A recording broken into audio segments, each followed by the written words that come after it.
We're back and it's time for another class day. Tony Robbins is one of the most sought after seminars in the world, and you get to experience it right now. You can't even get into these things, I'm telling you. So we picked students to be here today for this class because they've always wanted to come to one of your events, but it's hard. Yeah. You gotta have time to go. You gotta be able to go a distance because I know it was your local time, right? And you gotta get tickets, which is hard to do. And it's 50 hours. It's 50 hours. 5 minutes. So it's still immersion. He's known for making lasting change. And I'm gonna ask you if you can combine 50 hours worth of wisdom into 5 or so minutes. So take it away. All right. So I've heard a little bit, but just tell me for real fast, what if there's one concern you have, what is it for you? Anxiety. Anxiety. And what tends to trigger that? I feel like I'm at the point in my life where I need to figure out what I'm doing with my life, like right now. Okay. And so that pressure inside is really affecting you. How about for yourself? Fear of failure, loss. Okay. And what causes that? What triggers that most for you?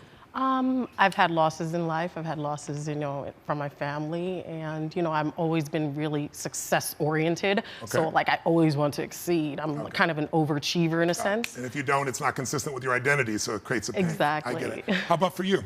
I'm a business owner, and just getting people on board with my idea, I don't have that niche market. Okay. And so doing my business plan has been so difficult because I'm creating something that's new. Okay. And it's failure almost too, in a sense where how do I succeed and get people on board and invest and, make this world a better place through my idea. And real quick.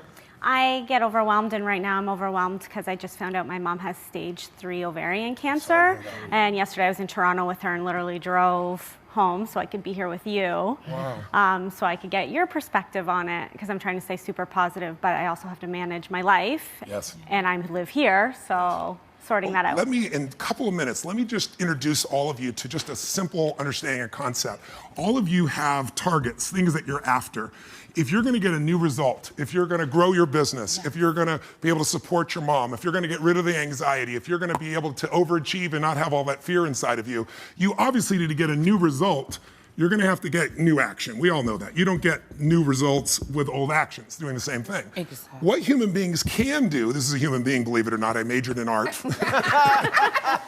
What human beings can do is amazing. What they will do is usually disappointing. It's not because we're not capable of it, it's because we don't have new actions because we get in certain emotional states that dominate us, like anxiety, like fear of failure, right? Like the fear of the loss of your mother as an example. So if you're in a state of fear, you're gonna behave very differently and get very different results, that's what that means right there, than if you were in a place of being courageous or bold or warm or connected or playful, any of those.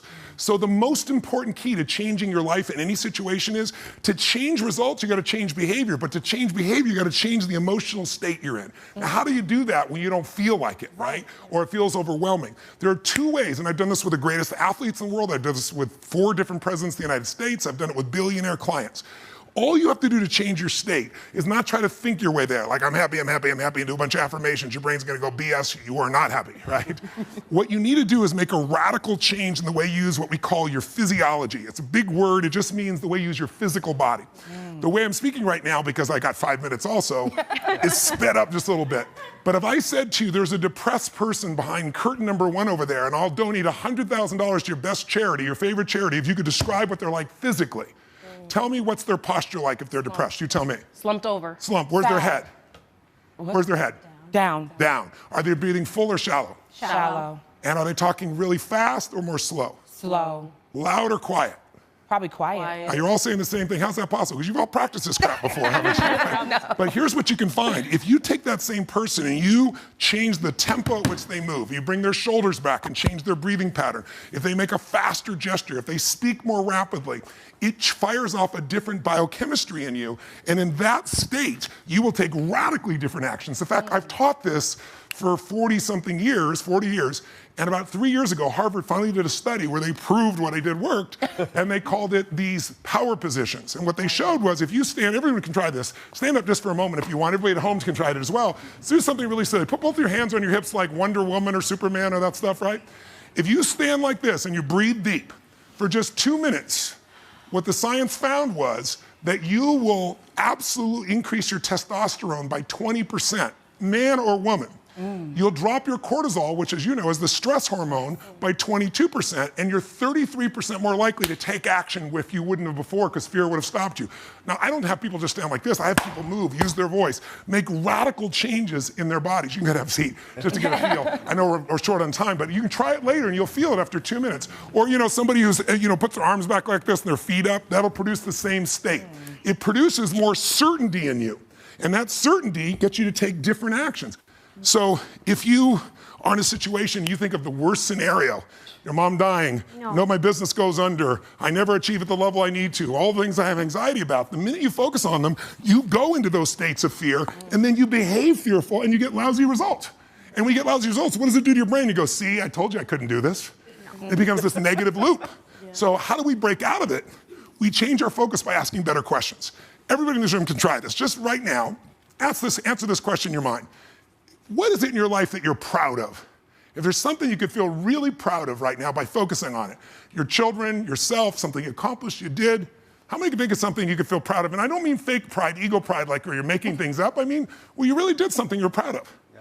Good. Right now, close your eyes and focus on how it feels when you're really proud. Focus on that moment you're proud of. How do you breathe when you feel really proud? And if you're a little kid, what happens to your face when you're really proud? You don't hide it, right? There's that big smile on your face. Raise your hand if you can feel these feelings right now. Everyone here, just say I if you got it. I. Awesome. Try one more real fast. Think of something that you could be really grateful for or excited. Pick either one. Something you could be grateful for, a person, a moment, or something if you wanted to that you could be excited about. Let's use excited for a moment. Okay. How many could think of something in your life that if you focused on it, you could feel excited? All right? Close your eyes. And just for a moment, all we're doing is changing your focus. Focus on what could excite you. Feel like it's really happening. Your mom's healing, you break through in the business, you're achieving the level you want. Anxiety is rid from my life. I'm on charge, I'm on top of it. How do you breathe when you feel really excited? And then try this. When you're a little kid, you probably made noises, the hell of it, until people told you not to. Make a noise of excitement, a sound of excitement. Go ahead in your bodies, all of you. Do it again, do it again. One more. Open your eyes. How many feel that feeling in your body right now? Yeah. So if we change the state you're in, just by changing our focus or the way we use our bodies, strongly. Now, if you say, I'm going to change my body, like I have people do firewalks sometimes or skydiving, and you go, they're scared, and they go, Mr. Robbins said that I should change my physiology, okay? Oh, shoot, it didn't work. It's got to be a radical change, right? Here's my question for all of you.